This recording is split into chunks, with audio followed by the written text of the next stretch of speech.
حذرت مصالح الأرصاد الجوية اليوم الأحد من تسجيل ارتفاع محسوس في درجات الحرارة تتعدى 40 درجة مئوية تحت الظل.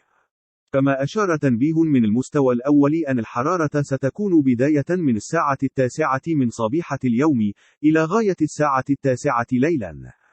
في حين ذكر التنبيه ذاته أن الولايات المعنية الجزائر، العاصمة، تيبازا، البليدة، بومرداس، الشلف، عين الدفلة، إضافة إلى غليزان، تيزي وزو، بجاية، إسكيكدت، عنابة والطارف. كما نبهت المصلحة ذاتها من تساقط أمطار رعدية محليا قد تصل إلى 25 ملم على الولايات الجنوبية.